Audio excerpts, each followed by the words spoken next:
you today? How are you? I think I'm flabbergasted. I have been coming to New York for more than 10 years, every year, Commission on the Status of Women, this and that. But this is the first time I've been hosted to this type of a meeting.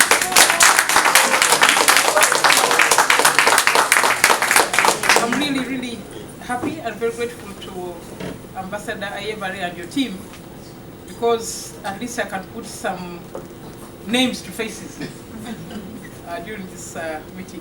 I'm here with the Minister of State for Investments, Honorable Anite. I'm also here with the Chair of the Committee of National Economy, Honorable and the Commissioner, the Minister of Gender.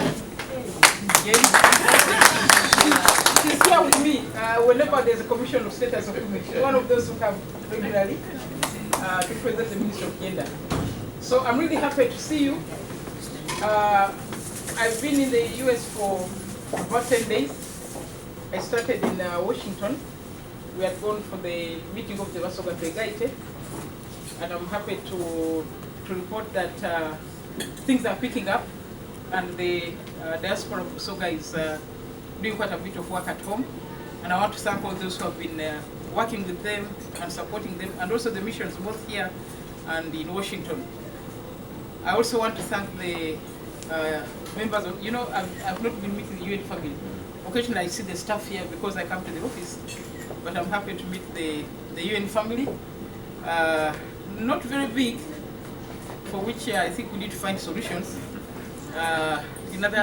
Some other countries have really big numbers, so I think we need to find a way of boosting the presence of Uganda at the United Nations organization. Now, today is not really a day for a lot of talk, but here in Washington, we came for the meeting of the African Women Leadership Network, organized by UN Women, the African Union, and funded by the government of the Federal Republic of Germany. Thanks to Angela Merkel, another great woman in the world. So we've been here for some 2.5 days. It was well attended. We had the former president of Malawi, the former president of Central African Republic, former prime minister of Mozambique, Mrs. Diogo, and so many other important women on the continent.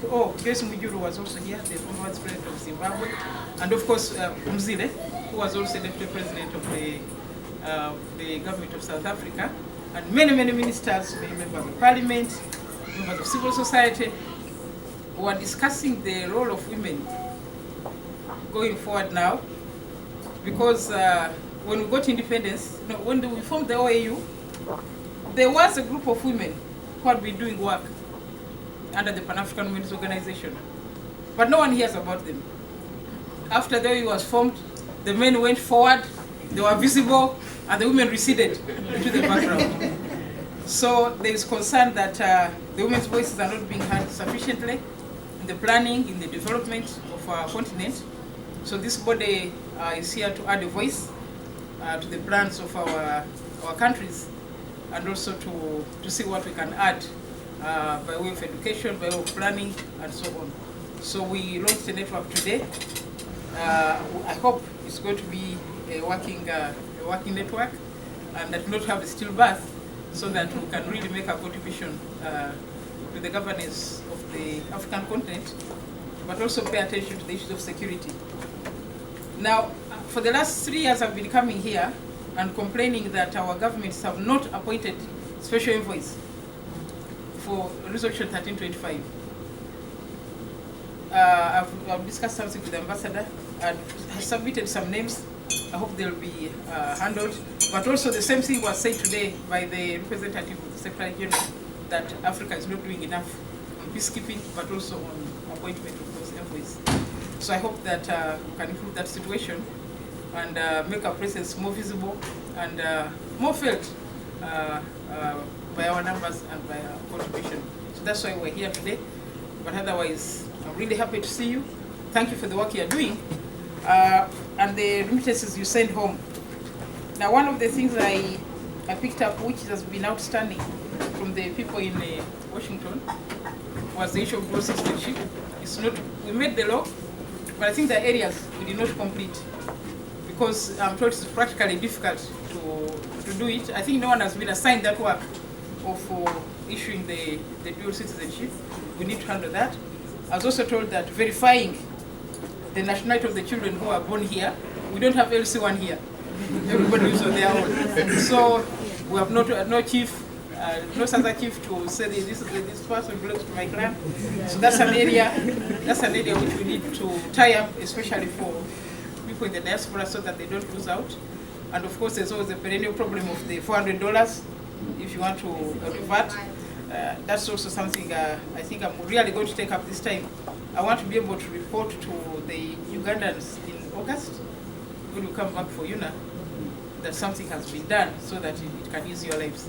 Otherwise, thank you for the work, and thank you for supporting Uganda. Yes, there's also the issue of voting. Yes, that has not also been handled. Voting from here has not yet been handled. But I think let's first do the citizenship, and then the voting we can discuss later. But we need you to have your status first, then we can talk about other things. So thank you very much. Thank you for coming to have dinner with me. By the way, the food was good.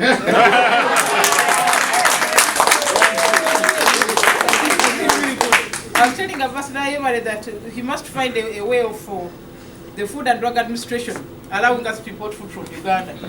This matoke is from Mexico, I think. Near, almost, but not quite. So I want him to work on that so that we see that our exports can improve and our people can be happy even when they are here. If you sit at my door, you eat this. So thank you very much and have a good evening. Thank